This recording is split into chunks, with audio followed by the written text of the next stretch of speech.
کہ سرور کونین کا فرمان ہے، سرور کونین سرور کونین کا فرمان ہے،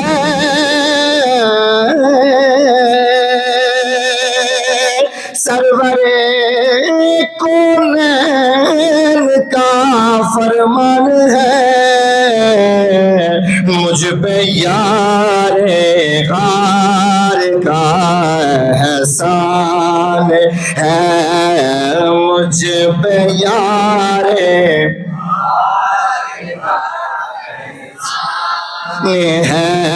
مجھ پہ یار غار اور عرض کی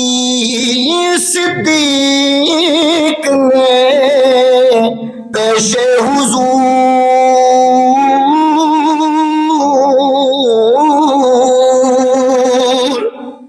کہ عرض کی صدیق نے پیش حضور، کہ مال و زر کیا جان بھی قربان ہے، مال و زر کیا جان بھی قربان ہے، مال و زر کیا جان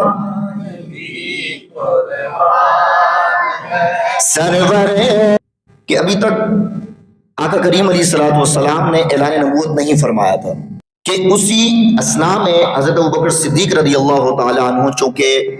کپڑے کا کاروبار کرتے تھے، آپ کا بزنس تھا، کپڑے کا تجارت کرتے تھے، تو اسی غرض سے آپ کسی اور ملک میں گئے۔ جب اس ملک میں گئے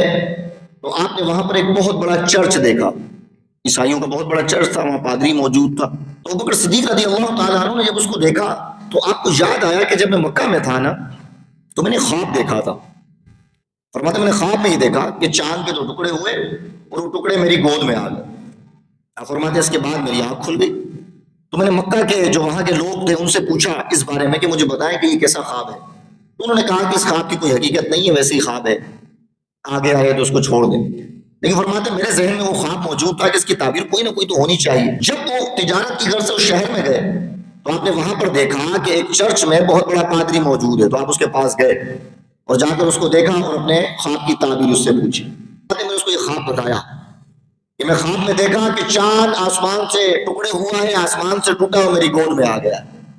تو آپ فرماتے ہیں اسے جیسے ہی میرا خواب سنا وہ میری طرف غور سے دیکھا اور کہا کہ تمہارا نام ابو بکر تو نہیں ہے؟ کہا ہاں بالکل میرا نام ابو بکر ہے۔ کہا کہ تم مکہ کے رہنے والے تو نہیں ہو؟ کہا بالکل مکہ کے رہنے والا ہوں۔ قبیلہ پوچھا، قبیلہ بتایا، جب ساری چیزیں بتا دی ابوبکر صدیق رضی اللہ تعالیٰ عنہ فرماتے میں بڑا حیران ہوا کہ اس بندے کو یہ ساری چیزیں میری کیسے پتا ہے، میرا قبیلہ بھی پتا، میرا نام بھی پتا، میرا کہا جائے کہ شہر بھی پتا، اور یہ سارے معاملات کیسے ہیں؟ تو آپ فرماتے ہیں کہ اس راہب نے مجھے کہا کہ ابوبکر امام الانبیاء علیہ السلام جو اللہ کے محبوب نبی ہیں، جو امام الانبیاء ہیں، سید الاولیاء ہیں،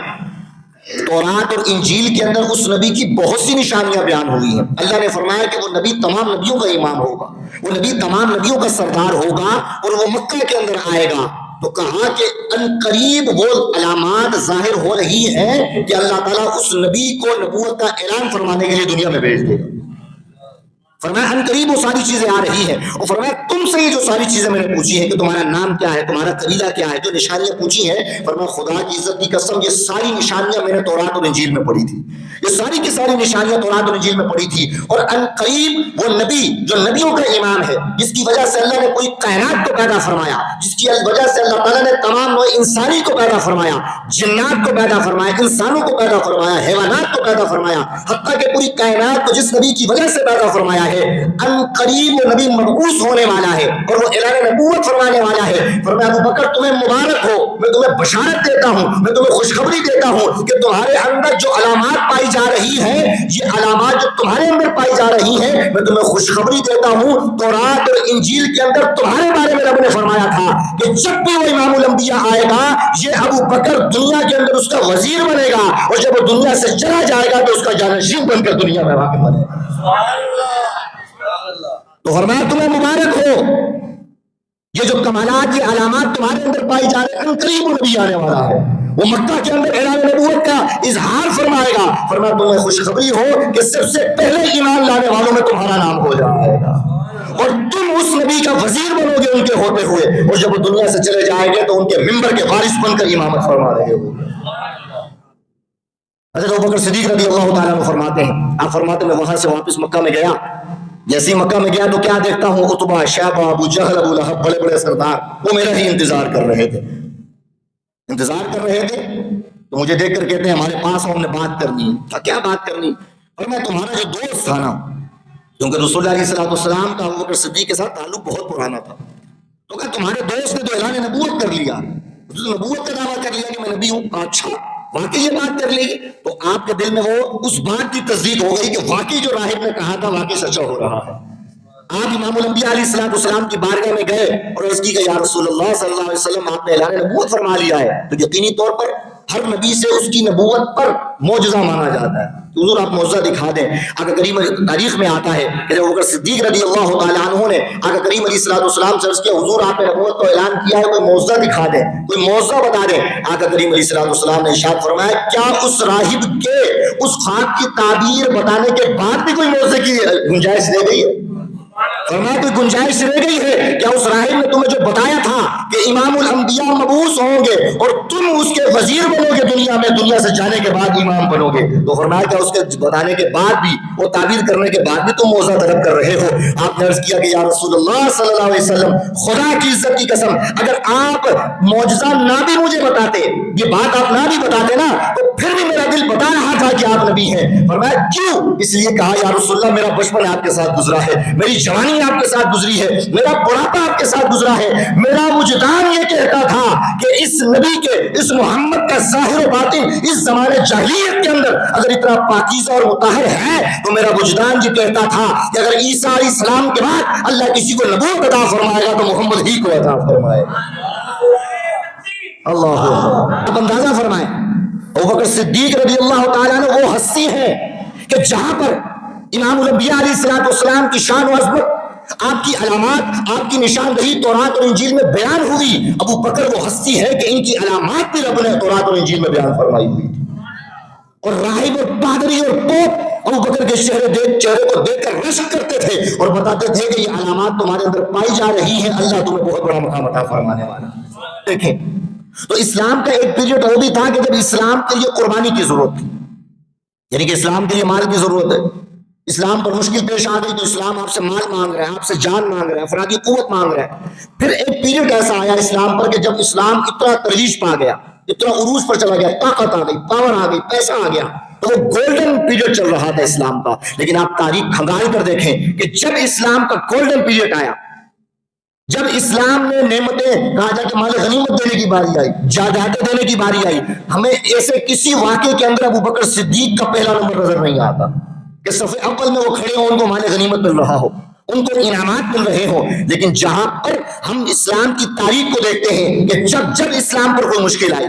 جب اسلام نے قربانی مانگی، جب اسلام نے کوئی کہا جائے کہ افرادی قوت مانگی، جانی قوت مانگی، خدا کی عزت کی قسم ایسے مشکل وقت میں صف اول میں ہمیں صدیق اکبر کھڑے ہوئے نظر آ رہے ہیں. آپ مکہ کا واقعہ اٹھا کر دیکھیں، ابھی اعلان نبوت کا اظہار ہوا ہے، خانہ کعبہ کے اندر، مکہ کے اندر اس وقت کلمہ پڑھنا اپنی جان دینے کے مترادف تھا. لیکن اس وقت بھی برملا اور ڈنکے کی چوٹ پر اگر کسی نے اپنے اسلام کا اظہار کیا تو سیدنا ابو بکر صدیق رضی اللہ تعالیٰ عنہ نے. حتیٰ کہ ہجرت کا واقعہ ہوا جہاں پر کہا جائے کہ جان کا خطرہ تھا، وہاں پر بھی ہمیں صف اول میں صدیق اکبر نظر آ رہے ہیں. غار سور کے اندر جب وہ سانپ کے ڈنگ مارنے کا واقعہ آ رہا ہے، جان جانے کا مشکل کا واقعہ نظر آ رہا ہے، صف اول میں ہمیں ابو بکر صدیق نظر آ رہے ہیں. غزوہ تبوک کے اندر جب مال قرآن کرنے کی باری آ رہی ہے، خدا کی عزت کی قسم ابو بکر ہمیں صف اول پہ نظر آ رہے ہیں. حتیٰ کہ جب خواہش پوچھی رسول اللہ نے کہ ابوبکر تمہارے دل میں خواہش کیا ہے، انہوں نے ایک ہی عرض کی، کہا یا رسول اللہ 3 خواہشیں ہیں، وہ خواہش یہ ہے کہ ابوبکر کی نکاح ہو اور چہرہ مصطفیٰ کا ہو، ابوبکر کا مال ہو قدموں میں مصطفیٰ کے قربان کرے، اللہ ابوبکر کو اولاد دیتا رہے، مصطفیٰ کی بارگاہ میں قربان کرتا رہے۔ تو یہ وہ چیز ہے جو ابوبکر صدیق کے اندر انفرادی حیثیت رکھتی ہے کہ جب بھی اسلام پر مشکل کا وقت آیا، جان قربان کرنے کی باری آئی، یا مال قربان کرنے کی باری آئی، یا اولاد قربان کرنے کی باری آئی، ابوبکر صدیق صف اول میں ہمیں نظر آ رہے ہیں۔ اور جب آپ نے کلمہ پڑھا، اور میں کہتا ہوں بڑا پیارا جملہ علماء نے فرمایا، جب آقا کریم علیہ الصلوۃ والسلام کی بارگاہ کے اندر حضور سیدنا ابوبکر صدیق نے اپنی جان کا نذرانہ بھی پیش کیا، اپنے مال کا نذرانہ بھی پیش کیا، اور اپنی دولت کا ہر چیز قربان کر دی، تو آقا کریم علیہ الصلوۃ والسلام نے پھر یہ دیکھا نا کہ ابوبکر صدیق ایمان کی تکمیل کے معیار پر پورا اتر رہے ہیں۔ اس لیے کہ اسلام کے اندر داخل ہونا ہو تو کیا کرنا پڑتا ہے، یعنی کہ کوئی شخص مسلمان ہوتا ہے تو کیا کرے گا، وہ کلمہ پڑھے گا، آمنت باللہ و ملائکتہ، میں اللہ کو مانتا ہوں، رسول اللہ کو مانتا ہوں۔ صرف کلمہ پڑھنے سے وہ دائرہ اسلام میں داخل ضرور ہو جاتا ہے، لیکن صرف کلمہ پڑھنے سے اس کا ایمان مکمل نہیں ہوتا، یعنی کہ جو کوئی بھی شخص اسلام میں داخل ہوگا کلمہ پڑھنے کے بعد اس کو مسلمان کہا جائے گا، لیکن کلمہ پڑھنے سے اس کو کامل مسلمان نہیں کہا جائے گا، کیونکہ کامل مسلمان کا کرائٹیریا معیار کچھ اور ہے، اور اسلام کے اندر داخل ہونے کا معیار کچھ اور ہے۔ لہٰذا ایک بندہ جب اسلام میں داخل ہونا چاہتا ہے تو صرف کلمہ پڑھتا ہے، اسلام میں داخل ہو جاتا ہے، لیکن اس کے بعد پوچھا گیا کہ یا رسول اللہ صلی اللہ علیہ وسلم، بندہ مومن اسلام میں داخل تو ایسے ہو جاتا ہے، آسانی سے ہو جاتا ہے، لیکن وہ کامل مومن کب بنتا ہے؟ یہ پوچھا گیا کہ ہم کیسے کامل مومن بنیں گے،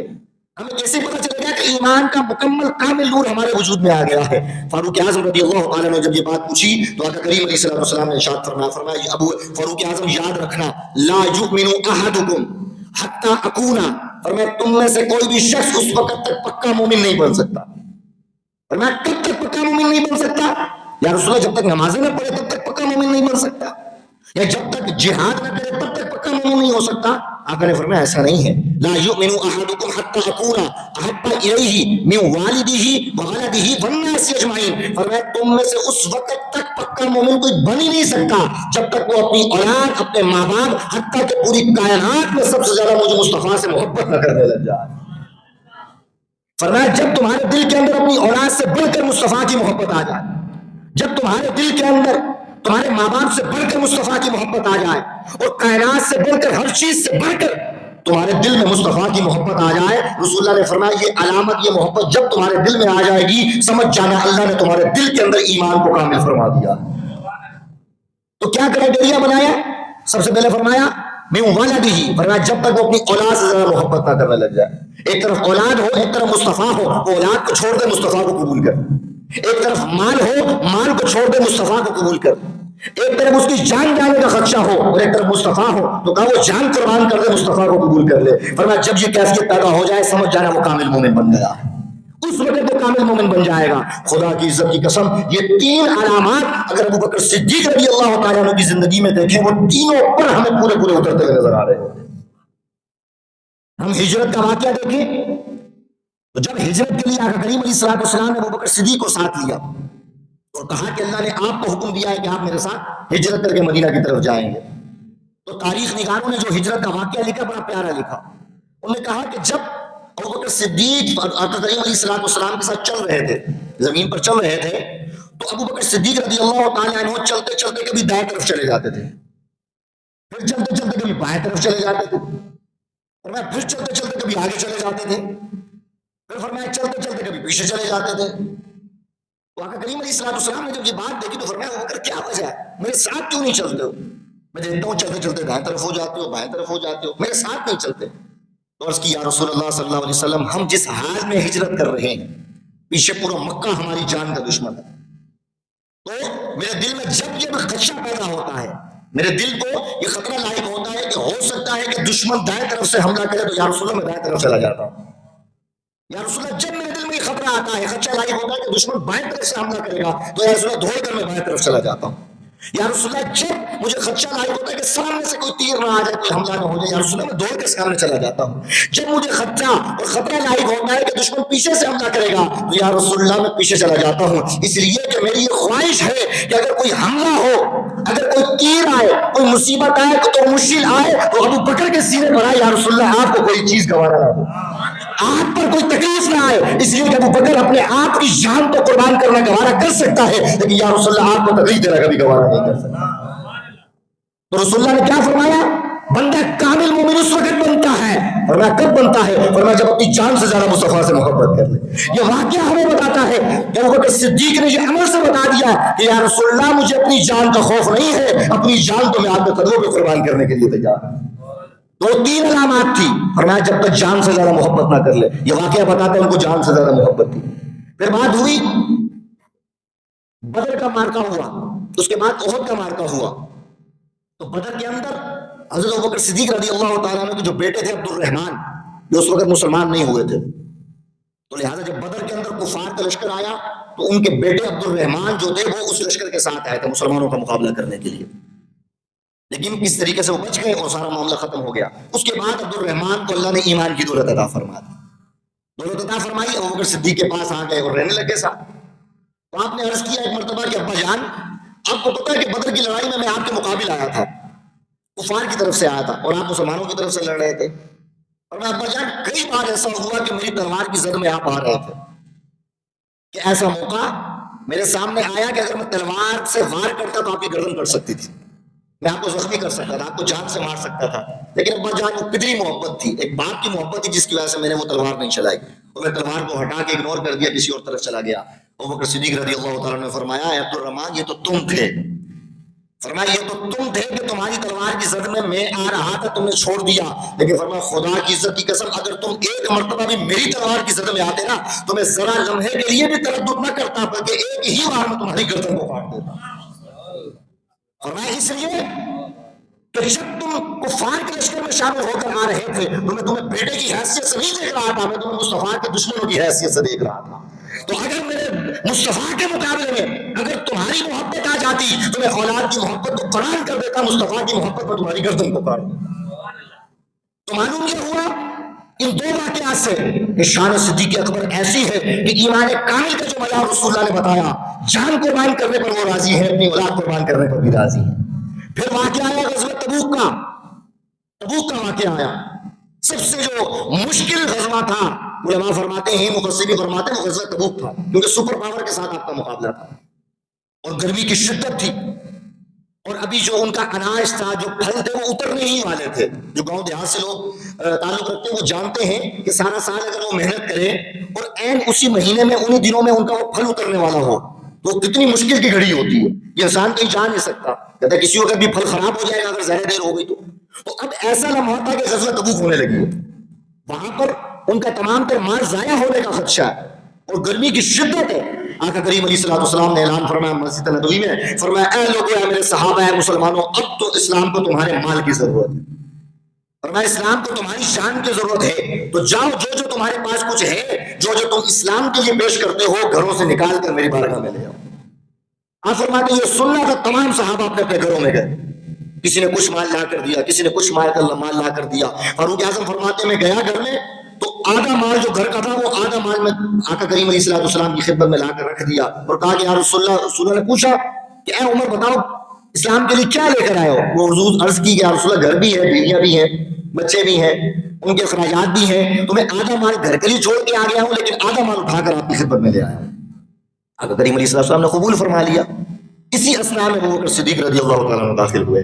اور آ کر مال رکھا، حضور نے فرمایا ابوبکر بتاؤ کیا لے کر آئے؟ ہر کوئی اپنی اپنی حیثیت اور کہا جائے کہ اپنی قوت کے مطابق لے کر آیا ہے۔ ابوبکر صدیق بتاؤ تم اسلام کے لیے کیا لے کر آئے ہو؟ خدا کی عزت کی قسم وہ تاریخی جملہ ابوبکر صدیق نے کہا یا رسول اللہ گھر کو اللہ اور اس کے رسول کے حوالے چھوڑ کر جو کچھ تھا آپ کے قدموں میں قربان کر دیا۔ آئے ہائے ہائے، فرمایا جو کچھ تھا حضور آپ کے قدموں میں قربان کر دیا، یعنی کہ گھر خالی چھوڑ کر آ گیا۔ یہ توکل تھا کہ وہ خالی گھر کو بھی ان کے لیے کوئی کہا جائے کہ تردد کی بات نہیں تھی، کوئی غم زدہ نہیں تھا کہ میں گھر خالی چھوڑ کر آ گیا۔ یہ کہہ سکتے تھے کہ آپ گھر خالی چھوڑ کر آ گیا، کہا نہیں، اس لیے کہ جس پر نگاہ مصطفیٰ کی ہو اس کے خدا کی ہو کبھی بھی خالی نہیں ہو سکتا۔ یا رسول اللہ جو کچھ تھا گھر میں آپ کی خدمت میں لے کر آ گیا، رہی گھر کی بات تو گھر اللہ اور اس کے رسول کے حوالے چھوڑ کر آ گیا۔ یہ بات ابھی کہنی تھی کہ اسی اثنا میں جبرائیل علیہ السلام فرشتوں کے لشکر کے ساتھ بارگاہ مصطفیٰ میں آ گیا، اور آقا کریم علیہ السلام نے ان کو جب دیکھا جبرائیل کو، اور آپ کے ساتھ وہ تمام فرشتوں کو جو لشکر بن کر آئے تو ان کو دیکھا، تو آپ نے غور سے دیکھا تو پتہ چلا ان تمام فرشتوں نے وہی لباس پہنا ہوا تھا جو ابوبکر نے پہنا ہوا، وہی لباس جو ابوبکر صدیق نے پہنا تھا وہ تمام فرشتوں نے پہنا ہوا تھا۔ آقا کریم علیہ السلام فرماتے میں نے جبرائیل سے پوچھا کہ جبرائیل کیا وجہ ہے، پہلے آتے ہو تو بڑا آب و تاب اور زیب و زینت والا کہا جائے کہ لباس فرشتوں والا لباس پہن کر آتے ہو، لیکن آج یہ کہا جائے کہ خستہ حال لباس پہن کر آئے، اس کی کیا وجہ ہے؟ کہا اس لیے کہ جب ابوبکر صدیق نے اپنی ہر چیز آپ کی بارگاہ میں قربان کی، اللہ کو یہ ادا اتنی پسند آئی ہے، اتنی پسند آئی ہے کہ اللہ نے فرمایا آج جتنے بھی فرشتے زمین پر اتریں گے سارے وہی لباس پہن کر جائیں گے جو ابوبکر صدیق نے پہنا ہوا۔ اللہ اکبر، یا رسول اللہ، حق چاہیا یا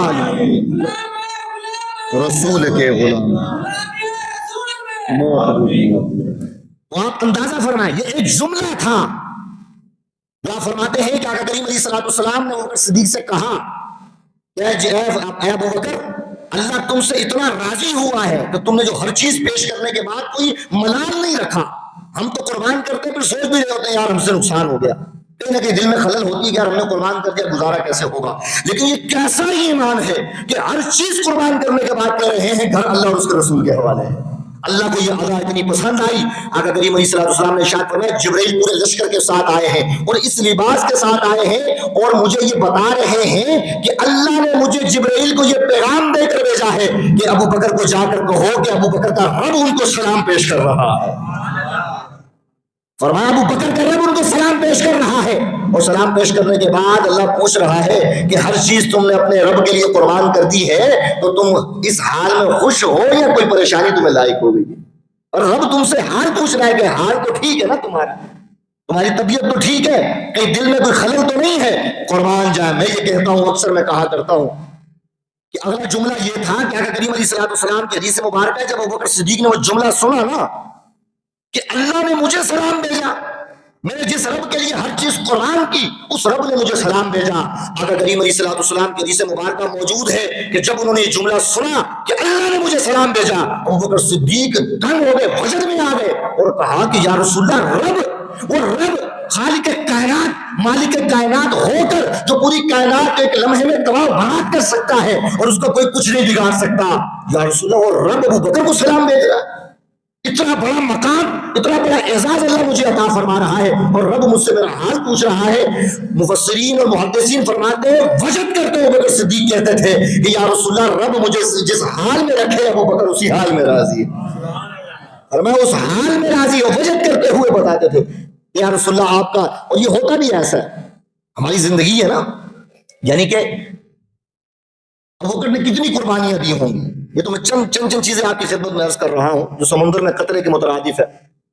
لیکن ایک لمحہ ایسا آتا ہے، میں ہمیشہ یہ کہا کرتا ہوں کہ کتنی قربانیاں ابوبکر صدیق نے دی ہوں گی، لیکن جب وہ ایک جملہ آ کے جبرائیل نے کہا ہوگا کہ رب آپ کو سلام کر رہا ہے، ابوبکر وہ ساری تکلیفیں بھول چکے ہوں گے، ساری مشکلات بھول چکے ہوں گے، اس لیے کہ انسان اس بات پر بڑا خوش ہوتا ہے۔ جیسے مثال کے طور پر آپ زندگی گزار رہے ہیں، کرائسس آئے ہوں گے آپ کے ساتھ، بیماریاں آئی ہوں گی، اپنوں نے چھوڑ دیا ہوگا، کئی ایسے پیریڈ آتے ہیں انسان کی زندگی میں کہ اس کو پتہ چلتا ہے، یعنی کہ اس نتیجے پر اس وقت انسان پہنچتا ہے کہ یار میں اس نتیجے پہ پہنچا ہوں کہ کوئی بھی اپنا نہیں ہوتا، اور انسان کے پاس ایسا پیریڈ آتا ہے یار میں بیمار تھا اس وقت، میرے ساتھ مصیبتیں تھی، میں پریشانی سے گزر رہا تھا تو میرے ساتھ تو کوئی تھا ہی نہیں، میرا تو کوئی حال ہی نہیں تھا، میں تو تنہا تھا، مجھے تو کوئی دیکھنے والا نہیں تھا، مجھے تو کوئی پوچھنے والا نہیں تھا، کسی کے حال میں نہیں تھا، لیکن اسی لمحے اگر کوئی آ کر یہ کہہ دے کہ تمہارے سارے حالات سے ہم واقف تھے، ہم دیکھ رہے تھے تم پر کتنی مصیبتیں آ رہی تھی، ہم دیکھ رہے تھے تم پر کتنی مشکلات آ رہی تھی، لہذا تم اپنے آپ کو تنہا نہ سمجھنا، اس وقت بھی ساتھ تھے، آئندہ بھی کوئی مصیبت ہوگی تو ہم تمہارے ساتھ ہوں گے۔ تو یہ ایک جملہ ہوتا ہے کہ انسان وہ سارے غم بھول جانا کرتا ہے۔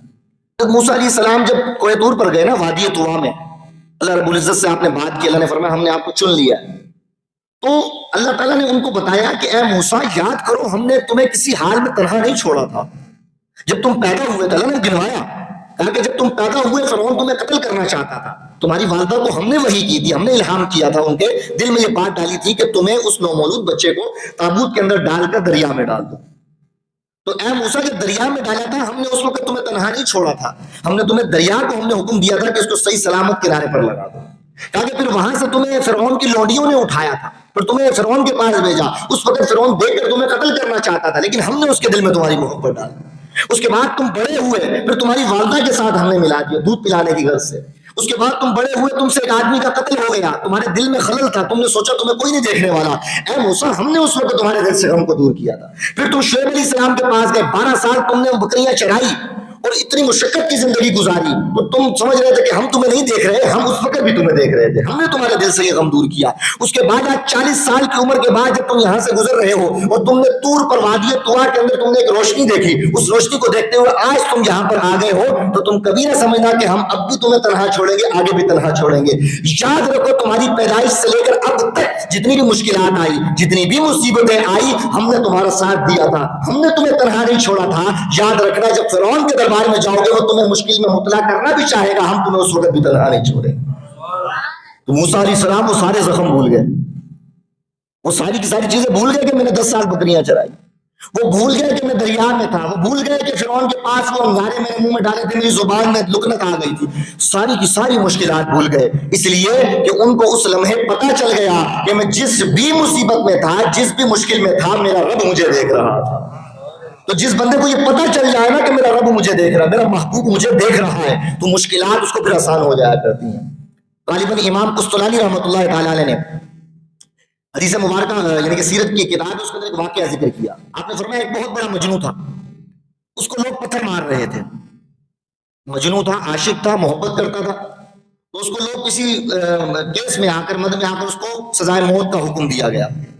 تو کہا کہ تمام لوگ اس کو پتھر مار رہے ہیں، وہ خاموشی سے دیکھ رہا ہے، سہ رہا ہے، دیکھی جا رہا ہے، دیکھی جا رہا ہے۔ فرمایا پتھر مار رہے ہیں، لہو لہان ہو رہا ہے۔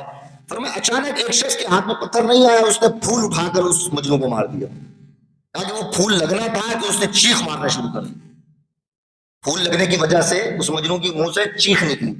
اس بندے نے کہا کہ یہ کیسی باتیں کرتے ہو تم، یہ کیا حرکت کرتے ہو، لوگ تمہیں پتھر مار کر لہو لہان کر رہے ہیں اور تمہیں اس وقت پتہ ہی نہیں تھا، محسوس نہیں ہو رہا تھا، تکلیف کی شدت محسوس نہیں ہو رہی تھی، میں نے ایک پھول مارا تم اس پر چیخ اٹھے، کیا وجہ ہے، یہ کیا وجہ بنی کہ پھول مارنے پر چیخ اٹھے ہو؟ اس نے کہا کہ بات یہ ہے کہ جب لوگوں نے مجھے پتھر مارنے شروع کیے، جب لوگوں نے مجھے مارنا شروع کیا تو میرا جسم لہو لہان ہو رہا تھا، وہ تکلیف محسوس اس لیے نہیں ہو رہی تھی کہ میری نگاہیں میرے محبوب کو دیکھ رہی تھی۔ کہا کہ میں محبوب کو دیکھ رہا تھا تو لذت اتنی تھی، اس پہ توجہ انہماک اتنا تھا، اس کے اندر اللہ مجھے اتنا اطمینان دے رہا تھا کہ لگنے والے پتھر کی تکلیف بھی مجھے محسوس نہیں ہو رہی تھی۔ لیکن جس لمحے تم نے مجھے وہ پھول مارا، اسی لمحے میرا محبوب میری نگاہوں سے ہٹ گیا تھا۔ کہا وہ ہٹ گیا، اس کا ہٹنا تھا، پتھر تو پتھر ہے، مجھے پھول لگنے کی بھی تکلیف محسوس ہونا شروع ہو گئی۔ تو یہی وجہ ہے کہ موسیٰ علیہ السلام نے یہ جب اللہ نے ان کو یہ بات ارشاد فرمائی کہ تم ہماری نگاہوں سے اوجھل نہیں تھے، ساری زندگی جتنی تکلیفیں تمہارے پاس آئی، جتنی مشکلات تمہارے پاس آئی، ہم تمہیں دیکھ رہے تھے، ہماری نگاہوں میں تم تھے، تمہیں تنہا ہم نے نہیں چھوڑا تھا، لہٰذا یہاں بھی تنہا نہیں چھوڑیں گے، آگے بھی تنہا نہیں چھوڑیں گے۔ تو یہی بات ہے ابوبکر صدیق جب انہوں نے اپنی جان بھی قربان کر دی، اپنا مال بھی قربان کر دیا، اپنی اولاد بھی قربان کر دی، بشری تقاضا ہے، ہو سکتا ہے ان کے دل میں تکلیف آئی ہو، لیکن جب رب نے فرمایا کہ اے محبوب ابوبکر سے کہو رب تمہیں سلام پیش کر رہا ہے، تم سے پوچھ رہا ہے کس حال میں ہو، تو اس وجد کے اندر، اس کیفیت کے اندر آ کر کہ جس رب کے لیے سب کچھ کیا تھا وہ رب دیکھ بھی رہا ہے اور قبول بھی کر رہا ہے، اس کیفیت کے اندر آ کر ابوبکر تمام تکلیفوں کو بھول چکے تھے، تمام تکلیفوں کو بھول چکے تھے، اور قربان جائے پھر جو مصطفیٰ کے لیے، اسلام کے لیے قربانیاں دے، تو کیسے ہو سکتا ہے کہ مصطفیٰ پھر اس کو تنہا چھوڑ دے؟ اللہ ان کو تنہا نہیں چھوڑتا۔ میں کہتا ہوں قربان جائے، آقا کریم علیہ الصلوۃ والسلام نے یہ فرمایا ہوگا کہ ابوبکر تم نے قربانیاں دینے کی انتہا کر دی، تم نے لٹ جانے کی انتہا کر دی، ابوبکر اب ہم نوازنے کی انتہا کریں گے، تمہیں دنیا میں بھی ساتھ رکھیں گے، قبر میں بھی ساتھ رکھیں گے، حشر کے میدان میں بھی ساتھ رکھیں گے، کل جنت کے اندر بھی تمہیں اپنے ساتھ رکھیں گے۔ یہی وجہ ہے کہ آقا کریم علیہ الصلوۃ والسلام نے جمعۃ المبارک کے اندر آپ کی خدمت میں عرض کیا کہ رسول اللہ نے ایسے ہاتھ پکڑا ابوبکر کا اور فاروق اعظم کا اور کہا لوگوں یاد رکھنا جس طرح یہ دونوں میرے ساتھ دنیا کے اندر ہے، کل جنت کے اندر بھی یہ دونوں میرے ساتھ ہیں۔ اور مزار کے اندر سانپ کیسے ہیں؟ ہائے ہائے ہائے، آقا کریم علیہ الصلوۃ والسلام نے ارشاد فرمایا، قرآن کے اندر یہ بات موجود ہے کہ اللہ فرماتا ہے منہا خلقناکم وفیہا نعیدکم ومنہا نخرجکم تارۃ اخری۔ اللہ فرماتا ہے یہ زمین جو ہے نا، اس کے اندر سے ہم نے تمہیں پیدا کیا۔ انسانوں کے بارے میں اللہ فرماتا ہے کیا لوگوں، اے ابن آدم، میں نے تمہیں زمین سے پیدا کیا، اس مٹی سے پیدا کیا، اور دوبارہ اس مٹی کے اندر ہی داخل ہوگے، دفن ہوگے، اور پھر قیامت کے دن اسی مٹی سے نکالے جاؤ گے۔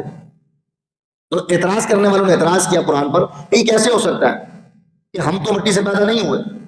ہم تو بظاہر ایک نطفے سے پیدا ہوئے، خون سے پیدا ہوئے۔ تو یہ قرآن کہہ رہا ہے کہ ہر انسان مٹی سے پیدا ہوئے، یہ کیسے ہو سکتا ہے؟ تو مفسر نے فرمایا کہ ہر انسان کی جڑ، اس کی اصل تو آدم علیہ السلام سے جڑتی ہے، تو چونکہ وہ مٹی سے پیدا ہوئے اس لیے اللہ نے فرمایا کہ انسان کو مٹی سے پیدا کیا گیا۔ لیکن اس کے بعد بات یہ ہے کہ جب بھی کوئی انسان پیدا ہوتا ہے، جب بھی کوئی بچہ پیدا ہوتا ہے تو اس کی پیدائش کے وقت جبرائیل علیہ السلام زمین کی مٹی اٹھا کر اس کو چھڑک دیتے ہیں، اس کو چھڑک دیتے ہیں، اور وہ مٹی یعنی کہ وہ چھڑکتے ہیں، وہ مٹی ہوتی ہے کہ انسان جب مرے گا، اس دنیا سے جائے گا، تو اس کو اسی ہی جگہ پر دفن کیا جائے گا جس جگہ کی مٹی جبرائیل نے اس کے اوپر چھڑکی ہوگی۔ اس لیے اللہ نے فرمایا کہ تمہیں مٹی سے پیدا کیا گیا، مٹی میں لوٹائے جاؤ گے، پھر مٹی ہی سے اٹھائے جاؤ گے، قربان جائیں۔ آقا کریم علیہ الصلوۃ والسلام نے ارشاد فرمایا یقینی طور پر میرا وجود بھی مٹی سے بنا ہے، فرمایا میرا وجود بھی مٹی سے بنا ہے، لیکن ایک خوشخبری اور مقام و مرتبہ بتایا، فرمایا اے لوگوں، جس مٹی سے مجھ مصطفیٰ کو خدا نے بنایا، فرمایا خدا کی عزت کی قسم ابو بکر و عمر کو بھی اسی مٹی سے اللہ نے پیدا فرمایا۔ فرمایا جس مٹی سے مجھ محمد کو پیدا فرمایا، اور جس مٹی میں محمد لوٹ کر جاؤں گا، فرمایا ابو بکر کو بھی اسی مٹی سے پیدا فرمایا، فاروق اعظم کو بھی اسی مٹی سے پیدا فرمایا۔ یہی بات ہے کہ آج پوری کائنات دیکھ رہی ہے کہ جس جگہ پر مصطفیٰ تدفین ہو رہی ہے وہیں ابو بکر کا بھی مزار بنا ہوا۔ اور اس سے آگے بڑھ کر اگر بات کی جائے، رسول اللہ نے کیا فرمایا؟ رسول اللہ نے فرمایا زمین کا سارا حصہ تو ٹھیک ہے زمین کا، لیکن میرے حجرے سے لے کر میرے منبر تک کا جو حصہ ہے یہ زمین کا حصہ نہیں ہے۔ فرمایا میرے منبر سے لے کر جو میرے حجرے تک کا یہ زمین کا حصہ ہے، نہ سمجھنا کہ یہ زمین کا حصہ ہے، فرمایا جنت کے حصوں میں سے ایک حصہ ہے یہ، فرمایا جنت کے ٹکڑوں میں سے ایک ٹکڑا ہے، اور اسی حصے کے اندر فاروق اعظم بھی تدفین ہوئی ہے، ابو بکر صدیق بھی وہیں پر دفن ہوئے ہیں۔ معلوم یہ ہوا کہ فاروق اعظم کی مٹی جس سے وہ پیدا ہوئے، اللہ نے جس مٹی سے عمر فاروق کو پیدا فرمایا، اللہ نے جس مٹی سے ابو بکر کو پیدا فرمایا، اللہ نے جس مٹی سے مصطفیٰ کو پیدا فرمایا، وہ مٹی زمین کی مٹی نہیں تھی، وہ خود جنت کی مٹی تھی۔ تو وہ دنیا کے اندر تدفین ہو رہی ہے، بظاہر یہ لگ رہا ہے کہ یہ زمین کا حصہ ہے، خدا کی عزت کی قسم وہ دنیا کے اندر رہتے ہوئے جنت کے اندر تدفین ہوئی ہے، جنت کے اندر رہ رہے ہیں۔ یہ مقام و مرتبہ ہے سیدنا ابو بکر صدیق رضی اللہ تعالیٰ عنہ۔ آقا کریم علیہ الصلوۃ والسلام نے ارشاد فرمایا، آپ نے دیکھا ہوگا کئی لوگوں کو اس دنیا کے اندر جن کے باتوں سے، جن کی گفتگو سے ابو بکر کی محبت نہیں جھلک رہی ہوتی، جن کی باتوں سے ابو بکر کے خلاف، فاروق اعظم رضی اللہ تعالیٰ عنہ کے خلاف بغض نظر آ رہا ہوتا ہے، یار ان کی باتوں سے ابو بکر کی محبت نظر نہیں آ رہی، ان کی باتوں سے فاروق اعظم کی محبت کی خوشبو نہیں آ رہی۔ آقا کریم علیہ الصلوۃ والسلام نے ارشاد فرمایا حب ابی بکر و عمر ایمان وبغضهما کفر، فرمایا ابو بکر اور عمر کی محبت ایمان ہے، ان سے بغض رکھنا کفر کی علامت۔ یعنی کہ رسول اللہ نے بتا دیا کہ کافر کبھی ابو بکر سے محبت کر نہیں سکتا، اور مومن محبت کیے بنا کبھی رہ نہیں سکتا۔ مصطفیٰ نے بتا دیا کہ کافر کے دل میں کبھی ابو بکر کی محبت آ نہیں سکتی، مومن کے دل سے ابو بکر کی محبت کبھی جا نہیں سکتی۔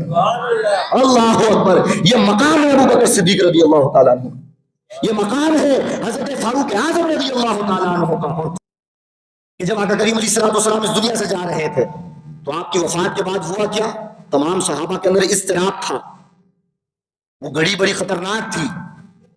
کہ کس کو امام الانبیاء علیہ الصلوۃ والسلام کی جانشینی پر فائز کیا جائے، کس کو فائز کیا جائے۔ اس کی وجہ کیا تھی؟ اس کی وجہ یہ تھی کہ اگر اس بات کو اگر سمجھیں گے، آخری بات عرض کروں گا کہ اگر امام اتنا پاورفل ہو کہ اس کی روحانیت عروج پر ہو، جس کی شریعت ظاہر و باطن عروج پر ہو، اور اس کے پیچھے جو نماز پڑھنے والے لوگ ہوں وہ اس کی روحانیت سے واقف ہو جائے اور اس کی روحانیت سے لطف اندوز ہونا شروع ہو جائے، تو اگر وہ کسی اور کے پیچھے نماز پڑھے تو ان کو لطف نہیں آئے گا، اس لیے کہ وہ روحانیت نہیں ہوگی، وہ کیفیت نہیں ہوگی۔ تو یہ جماعت صحابہ کون ہے؟ یہ صحابہ کی جماعت کس کے پیچھے نماز پڑھ رہی ہے؟ امام الانبیاء علیہ الصلوۃ والسلام کے پیچھے، کہ جن کی روحانیت کا کیا عالم ہے، جن کے مقام و مرتبے کا کیا عالم ہے. تو پوری جماعت صحابہ جس امام الانبیاء علیہ الصلوۃ والسلام کے پیچھے نماز پڑھ رہی ہے، تو ان کے بعد اس امامت پر فائز اسی کو کیا جائے گا کہ جس کے اندر روحانیت امام الانبیاء جیسی ہو. اس لیے کہ وہ کہیں گے، یعنی کہ وہ کہیں گے کہ ہمیں وہی روحانیت، وہ لطف چاہیے جو امام الانبیاء کا تھا.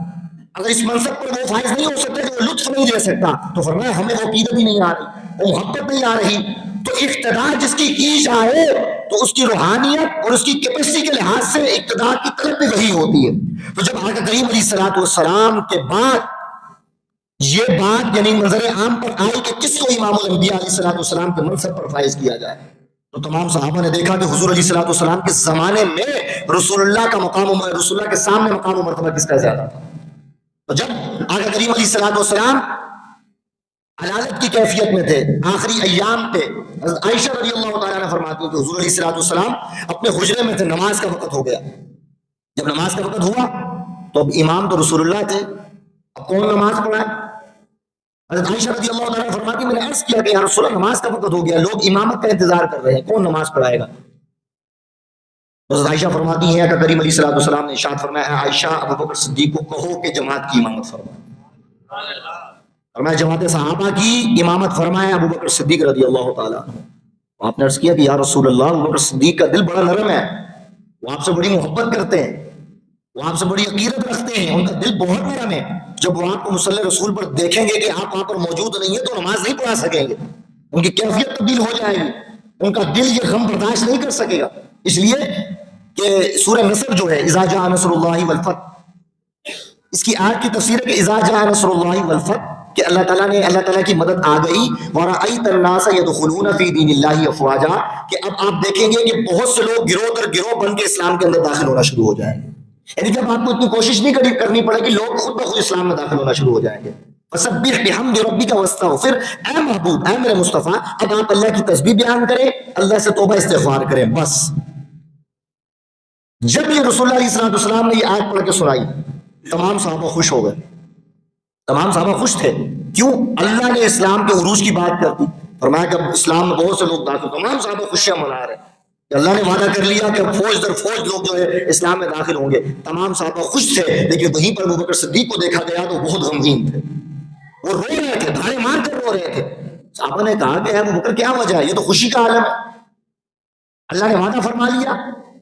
اسلام کے اندر فوج در فوج گروہ در گروہ لوگ داخل ہوں گے تو خوشی کی بات ہے، لیکن آپ کیوں رو رہے ہیں؟ کہا کہ تمہیں پتہ نہیں ہے، اس لیے کہ جہاں پر اس آیت کے اندر، سورت کے اندر اللہ نے بشارت دی ہے نا، وہاں پر یہ اشارہ دی ہے کہ اب آقا علیہ الصلوۃ والسلام یہاں سے جلد رخصت ہو کر چلے جائیں. کہا کہ یہ ہمیں تو سمجھ نہیں آ رہی، آپ کو کیسے پتہ چل گیا؟ کہا اس لیے کہ نبی کے آنے کا مقصد کیا ہوتا ہے، نبی اور رسول کے دنیا میں آنے کا مقصد کیا ہوتا ہے؟ تاکہ وہ دین کی ترویج کرے، اسلام کے اندر لوگوں کو داخل کرے. اب اللہ نے جب خود یہ بات ارشاد فرما دی لوگ خود بخود اسلام میں داخل ہوں گے، تو معلوم ہوا کہ نبی علیہ الصلوۃ والسلام کی جو ڈیوٹی تھی اس کا وقت پورا ہو چکا ہے. آئے ہائے، فرمایا تمہیں تو نظر آ رہا ہے کہ یہ بشارت ہے، لیکن خدا کی عزت کی قسم یہ اشارہ مجھے مصطفیٰ کی جدائی کا نظر آ رہا ہے. فرمایا یا رسول اللہ، صحابہ فرمایا کہ دائیں مار کر وہ روتے تھے اور عرض کرتے تھے کہ یا رسول اللہ، یہاں پر غلام آپ کے بغیر نہیں رہ سکتا، یہ غلام آپ کا نہیں رہ سکتا آپ کے بغیر. یہ نگاہیں جب دیکھیں گی کہ منبر پر رسول اللہ موجود نہیں، یہ برداشت کیسے کر سکے گا؟ نہیں برداشت کر سکتا، یہ برداشت نہیں کر سکے گا. حضرت عائشہ فرماتی میں نے یہی بات عرض کی کہ یا رسول اللہ، صدیق اکبر رقیق قلب ہے، ان کا دل بڑا نرم ہے، وہ یہ برداشت نہیں کر سکیں گے کہ مسلم پر امام الانبیاء نہیں ہے. آقا کریم علیہ الصلوۃ والسلام نے ارشاد فرمایا عائشہ میں پھر تمہیں حکم فرماتا ہوں کہ جاؤ ابو بکر کو کہو کہ جماعت صحابہ کی امامت کروائیں. آپ فرماتے کہ میں نے عرض کیا کہ یا رسول اللہ آپ فاروق اعظم سے کہہ دو کہ آپ حکم فرمائیں کہ ابو بکر کی جگہ پورے فاروق کو کہیں کہ وہ امامت فرمائیں، لوگوں کی جماعت کی امامت فرما دیں. قربان جائزہ ہے حضرت عائشہ فرماتی جب میں نے یہ بات کی نا کہ فاروق اعظم رضی اللہ تعالیٰ عنہ کے بارے میں حکم ارشاد فرما دیں کہ وہ جماعت صحابہ کی جماعت کروائیں، امامت کروائیں. آپ فرماتی ہیں آقا کریم علیہ الصلوۃ والسلام جلال میں آ گئے، جلال میں آئے اور فرمایا اے عائشہ خدا کی عزت کی قسم نہ خدا نہ مصطفیٰ اس بات پر راضی ہوگا. فرمایا مصطفیٰ بھی اس بات پر راضی نہیں ہے، نہ خدا اس بات پر راضی ہے، بلکہ راضی خدا اس بات پر ہے کہ جس جماعت کے اندر، جس گروہ کے اندر ابو بکر ہو، اللہ اس بات پر راضی ہے کہ ابو بکر ہی اس جماعت کی امامت کروائے. فرمایا اللہ یہ دیکھنا نہیں چاہتا کہ کسی گروہ کے اندر ابو بکر موجود ہو تو ان کے ہوتے ہوئے کوئی اور آ کر امامت کروائے، اس لیے کہ غار سور کے اندر 3 دن تک جب مصطفیٰ کریم علیہ السلام کے ساتھ حضرت ابوبکر صدیق تھے تو ان 3 دن کے اندر مصطفیٰ کریم علیہ السلام نے ابو بکر کے ظاہر و باطن کے اندر ایسا فیض منتقل کر دیا تھا، ایسا باطن روشن کر دیا تھا کہ آقا کریم علیہ السلام کو پتا تھا یہ فیض دینے کا مطلب یہ ہے کہ میرے بعد اگر میرے مسلح پر کوئی ٹکنے کی طاقت رکھتا ہے تو ابو بکر صدیق ہی رکھتا ہے۔ اللہ اکبر یا رسول اللہ، اچھا یا پھر آپ نے رسول اللہ کی وفات کے بعد جو حکومت کو سنبھالا، جو امامت کو سنبھالا، ایسے ایسے فتنے اٹھے اس وقت منکرین زکوٰۃ کا، کئی لوگ اٹھے اور ہم زکوٰۃ نہیں دیں گے، رسول اللہ کے زمانے میں ہم زکوٰۃ دیتے تھے، ہم نہیں دیں گے، اور بہت سے فتنے اٹھے۔ فاروق اعظم رضی اللہ تعالیٰ عنہ کو جب یہ بات پتہ چلی، ابوبکر صدیق کو پتہ چلی، ابوبکر صدیق رضی اللہ تعالیٰ عنہ نے فرمایا کہ جو زکوٰۃ نہیں دے رہا، فرمایا لشکر تیار کرو کہ ان کو جا کر کاٹ کر رکھ دیا جائے۔ فاروق اعظم نے کہا اتنی جلد بازی کیوں کر رہے ہیں آپ، تھوڑا نرمی سے بات کر لیں، زکوٰۃ ہی نہیں دے رہے نا، کیا ہو گیا؟ ابوبکر صدیق رضی اللہ تعالیٰ نے فرمایا خدا کی عزت کی قسم، جو عمل مصطفیٰ کے زمانے میں ہوتا تھا اگر 1 انچ بھی اس سے کوئی ہٹنے کی کوشش کرے گا میں خود براہ راست جا کر اس سے جنگ کرنا شروع کر دوں گا، اور میں خود تلوار لے کر اس کے پاس جاؤں گا۔ تو معلوم یہ ہوا کہ ابوبکر صدیق رضی اللہ تعالیٰ عنہ ہی اس بات کے اہل تھے کہ امام الانبیاء کے بعد ان کی جگہ پر فائز ہوں امامت کے فرائض سر انجام دیں۔ اللہ رب العزت کا احسان ہے۔ اور میں پھر آخری بات اپنے ہر بیان میں اکثریت میں یہ بات کیا کرتا ہوں کہ یہ اعزاز اگر اللہ نے ہمیں عطا کس کو عطا فرمایا تو ہمیں عطا فرمایا، اہل سنت و جماعت کو عطا فرمایا۔ کہ صحابہ کی بات ہو تو ہم ان کی عزت کے ساتھ ان کی بات کر رہے ہوتے ہیں، ہم ہر ایک صحابی کا احترام کرتے ہیں، ابوبکر صدیق سے لے کر امیر معاویہ رضی اللہ تعالیٰ عنہ جن کے ساتھ لگ جائے کہ رسول اللہ کے صحابی ہیں، ہم نہیں دیکھتے کہ انہوں نے نمازیں پڑھی ہیں، ہم نہیں دیکھتے کہ انہوں نے جہاد کیے ہیں، ہم اگر دیکھتے ہیں تو ان کا تعلق مصطفیٰ کے ساتھ دیکھ رہے ہوتے ہیں۔ یہ کرائیٹیریا کس نے دیا؟ یہ بریلی کے تاجدار احمد رضا نے ہمیں دیا۔ انہوں نے بتایا، فرمایا لیس حب الصحابہ بذواتہم، فرمایا صحابہ سے محبت اس وجہ سے نہیں کرنا کہ انہوں نے بہت نیکیاں کی تھی، ولیس حب اہل البیت لانفسہم، اور نہ ہی اہل بیت سے محبت اس لیے کرنا کہ انہوں نے بہت نمازیں پڑھی تھی۔ فرمایا اگر تم نے صحابہ سے محبت کرنی ہے تو مصطفیٰ کی وجہ سے کرنا، اہل بیت سے محبت کرنی ہے تو مصطفیٰ کی وجہ سے کرنا۔ اس لیے کہ یہ کرائیٹیریا جب تم بنا لو گے، خدا کی عزت کی قسم زندگی کے اندر نہ تم کبھی صحابہ کی توہین کرو گے نہ اہل بیت کی توہین کرو گے۔ یہی وجہ ہے کہ ہمارا کرائیٹیریا بھی یہی ہے کہ ہم نے جس کو قبول کیا نسبت مصطفیٰ کی وجہ سے کیا، جس کو رد کیا نسبت مصطفیٰ کی وجہ سے کیا۔ ہمارا باپ ہی کیوں نہ ہو، ہمارا محبوب تر محبوب ہی کیوں نہ ہو، اگر اس کی نسبت مصطفیٰ سے نہیں ہے ہمارے نفرت کا اظہار ہے، لیکن اگر ہمارا جانی دشمن ہی کیوں نہ آ جائے، اس کا تعلق مصطفیٰ سے ہو جائے، ہم اس کو اپنے سروں کا تاج بنا لیا کرتے ہیں۔ تو لہٰذا آج پرفتن دور کے اندر آپ کی میری نجات اسی میں ہے۔ صحابہ کے خلاف جو آپ کو بولتا ہوا نظر آئے آپ بہرے ہو جائیں، یار ابو بکر کے بارے میں بات آ رہی ہے میں بہرا ہوں، ان کے بارے میں کچھ سن نہیں سکتا۔ ہم اپنی زندگی کے اندر بھی تو کرائیٹیریا بناتے ہیں نا، کوئی ہمارے باپ کے بارے میں بات کرے ہم کہتے ہیں ہر چیز کے بارے میں بات کرو، میرے باپ کے بارے میں بات نہیں کرنا۔ ہمارے باپ نبی ہے، ہمارے باپ کا والد کا مقام، باپ دادا کا مقام کیا سیدنا صدیق اکبر سے زیادہ ہے، صحابہ سے زیادہ ہے، اہل بیت سے زیادہ ہے، لیکن ہماری غیرت ایمانی کا یہ حال ہو چکا ہے، آج المیہ یہ ہو چکا ہے کہ ہمارے باپ کے بارے میں اگر کوئی بات کرے ہم سننا گوارا نہیں کرتے، اگر جو سچ کہہ رہا ہو ہم سننا گوارا نہیں کرتے، لیکن ابو بکر صدیق کے بارے میں کوئی بات کر رہا ہو، فاروق اعظم کے بارے میں بات کر رہا ہو تو ہم غور سے سنتے کہ شاید وہ کچھ ہمیں علم کی بات دے رہا ہے۔ اپنے کان ایسے بنا لے کہ اگر یہ جماعت صحابہ کے بارے میں کوئی بات کرے گا ہم سننے کے لیے تیار نہیں ہیں، اہل بیت کے بارے میں کوئی بات کرے گا ہم سننے کے لیے تیار نہیں ہیں، انبیاء کے بارے میں کوئی بات کرے گا ہم سننے کے لیے تیار نہیں ہیں۔ ہم سنیں گے وہی کہ جو مصطفیٰ کی عظمت کی بات کرے گا، جو صحابہ کی عظمت کی بات کرے گا، جو ایسی بات نہیں کر سکتا ہمارا اس کے ساتھ تعلق ہی کوئی نہیں۔ تو اپنی سنگت کا معیار بنا لیں، جس دوست کی گفتگو سے تمہیں صحابہ کی توہین نظر آ رہی ہو، انبیاء پر اعتراضات نظر آ رہے ہو، اہل بیت کی اولیاء کی توہین نظر آ رہی ہو، یاد رکھنا یہ دوستی تمہیں کبھی کامیاب نہیں کرے گی، یہ دوستی تمہیں کبھی کامیاب نہیں کرے گی، یہ دنیا میں بھی رسوا کر دے گی، آخرت میں بھی رسوا کر دے گی۔ آج ہم دوستیوں کا، سنگت کا معیار، رشتہ داری کا معیار یہ بناتا کہ یار وہ پیسے والا ہو، اس کے تعلقات ہوں، اس کا بزنس اچھا ہے، اگر غریب ہے تو ہم تعلق نہیں بناتے۔ ہم تعلق بنانے میں جو سر فہرست چیز دیکھتے ہیں وہ دنیا کو دیکھ رہے ہوتے ہیں، جو سر فہرست چیز دیکھ رہے ہیں وہ دنیا ہے، اور یہی چیز ہمیں دنیا میں بھی رسوا کر دیتی ہے، آخرت میں بھی رسوا کر دیتی ہے۔ آقا کریم علیہ السلام نے جب اپنی صاحبزادی سیدہ زہرا کا نکاح حضرت علی مولا علی رضی اللہ تعالیٰ عنہ سے کیا تو کیا دیکھ کر کیا؟ ان کے کتنے بزنس تھے، ان کے پاس کتنی دولت تھی، ان کے پاس کیا تھا؟ کچھ بھی نہیں تھا، حتیٰ کہ جب مہر کی رقم ادا کرنے کی باری آئی تو مولا علی رضی اللہ تعالیٰ عنہ نے جسم کی جو ذرہ تھی اس کو بیچ کر مہر ادا کیا۔ حالت یہ تھی دنیاوی لحاظ سے، لیکن کیا قربان جائے، لیکن نکاح نبوت دیکھ رہی تھی کہ وہ دنیا کے اندر اگرچہ ان کی یہ حالت بظاہر نظر آ رہی ہے لیکن اللہ کے نزدیک ان کا مقام و مرتبہ کیا ہے۔ تو آج اگر ہماری سوچیں بھی، ہماری فکر، ہماری تفکر، ہمارا کسی کو قبول کرنے کا معیار بھی مصطفیٰ ہو جائے، خدا کی عزت کی قسم ہم دنیا میں بھی کبھی رسوا نہیں ہوں گے، آخرت میں بھی کبھی رسوا نہیں ہوں گے۔ ہم رسوا اس وقت ہوتے ہیں کہ جب ہم دنیا کو دیکھتے ہوئے کرائٹیریا بنا دیتے ہیں۔ رسول اللہ نے فرمایا انسان کہتا رہتا ہے میرا مال میرا مال میرا مال، فرمایا ابن آدم غور کر تیرا مال ہے کیا؟ آپ کہیں میری جیب میں اتنے پیسے رکھے یہ میرا مال ہے، گھر میں رکھے ہوئے یہ مال ہے، بینک بیلنس اتنا پڑا ہوا یہ میرا مال ہے۔ فرمایا یہ تمہاری روح نکلنے کی دیر ہے، پھر بتاؤ تمہارا مال کیا ہے۔ فرمایا تمہاری جیب میں جو پیسے وہ بھی نکال لیے جائیں گے، تمہارے کپڑے اتار لیے جائیں گے، تو سوچو تمہارا مال ہے کیا؟ فرمایا تمہارا مال وہی ہے جو دنیا میں رہتے ہوئے تم نے اللہ رب العزت کی بارگاہ میں بھیجا ہو، جو کام کرتے ہوئے تمہیں تعلق باللہ کے لیے کیا ہوگا۔ اس لیے میں نے کہا الا للہ الدین الخالص، اللہ نے فرمایا دین کے لیے مخلص ہو جاؤ، مسجد میں آؤ تو فقط اللہ کی رضا کے لیے آؤ،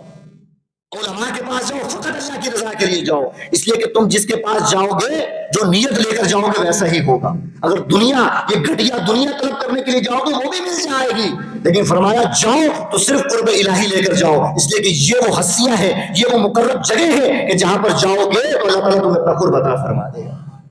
کون رہا ساتھ؟ مجھے وہ یاد آتا ہے، وہ فرماتے نا کہ جڑے کہندے سی مران گے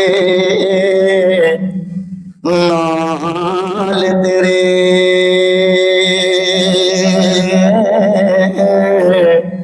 اج ہونا بھی بازیاں ہاریاں نے، جڑے ترس دے سن دید نو دن راتی، اج ہونا بھی باریاں ماریاں نے، تے جدو باغ وچ خزانے وال کھولے تے پنچھی اڑ گئے مار اڈاریاں نے، محمد بوٹا جھوٹا جگ سارا، بس کملی والے دیاں سچیاں یاریاں نے۔